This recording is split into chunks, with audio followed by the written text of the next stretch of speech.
Alors maintenant, qu'est-ce qui va se passer côté réception? Donc j'ai simplifié le schéma pour qu'on puisse bien comprendre. Donc là, on a la partie émission avec le dispositif connecté à l'émetteur. Et là, on a la partie réception. Donc je vais lancer la simulation. Et je vais faire tourner le codeur optique.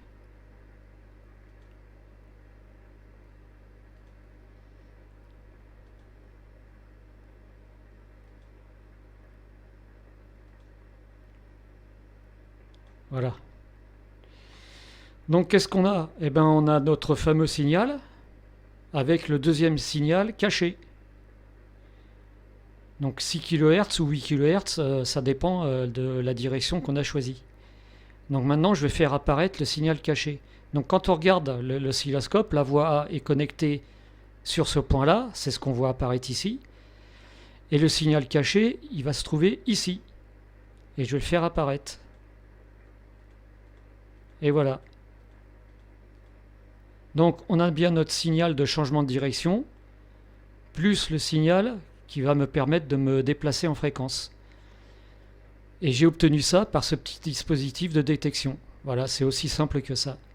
Et j'ai bien transmis qu'un seul canal de l'encodeur optique. Maintenant, on va voir comment reconstituer le deuxième canal. Avant d'aller plus loin, un petit rappel sur les codeurs optiques. Là, j'ai simulé un codeur optique 2 canaux, canal A, canal B.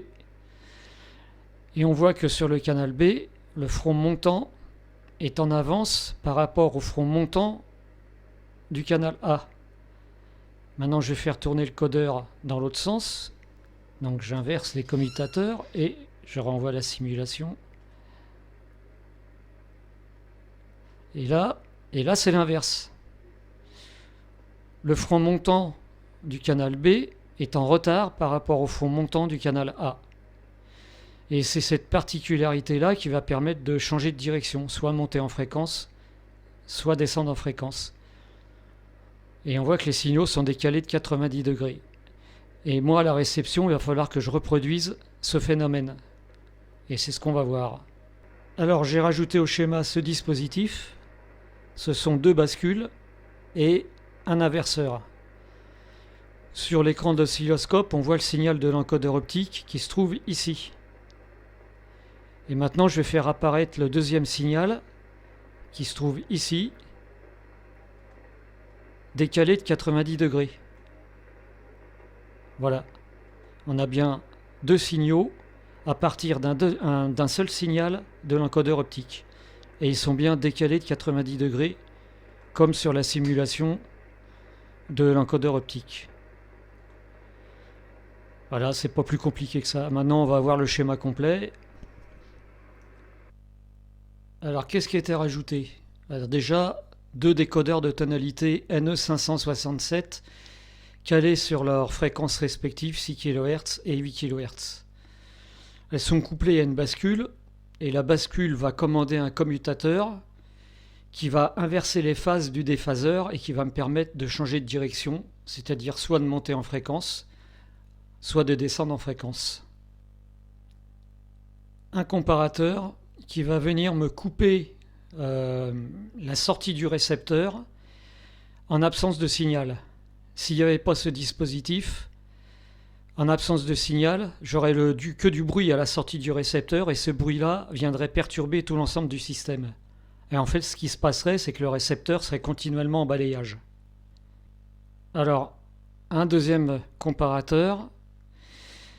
Alors en fait, je me suis aperçu qu'à partir d'une certaine vitesse de l'encodeur, les 2 décodeurs de tonalité rentraient en mode panique.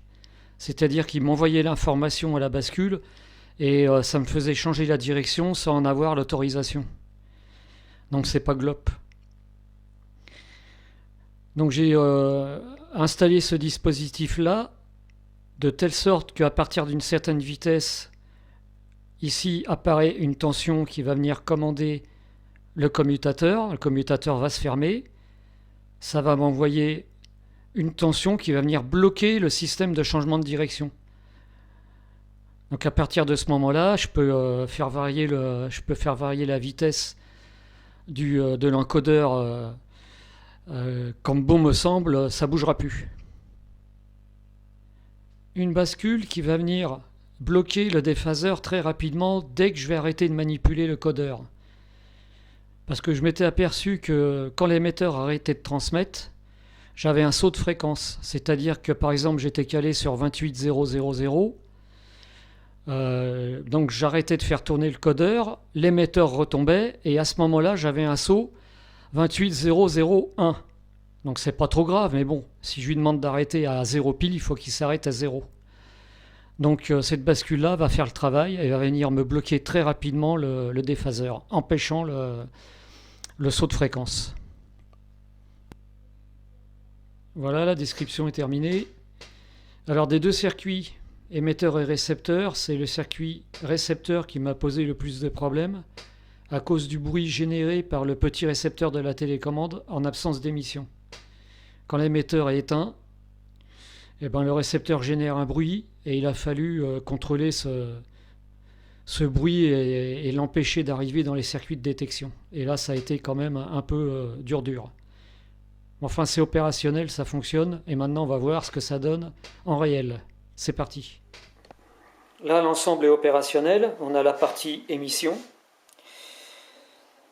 la partie réception avec la carte de démodulation reliée au récepteur, donc à la place de l'encodeur optique du récepteur. Et ici, on a la petite carte en céramique du récepteur de la télécommande, c'est-à-dire de cette petite télécommande-là, dont j'ai gardé les fonctions. C'est pour ça qu'il y a une LED, et on verra tout à l'heure que ça fonctionne. Donc allons-y, on va voir ce que ça donne. Je monte en fréquence, je descends en fréquence, et tout ça en temps réel. Donc là, je suis vraiment en liaison radio, c'est-à-dire que l'encodeur optique passe par une liaison radio pour commander la montée et la descente du récepteur. Comme si je manipulais réellement l'encodeur optique du récepteur.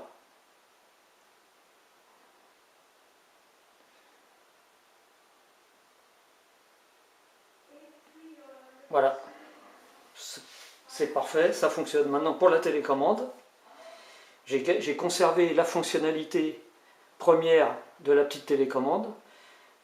Si j'appuie sur une touche ici, la LED verte va s'allumer, ce qui va me servir à commander autre chose.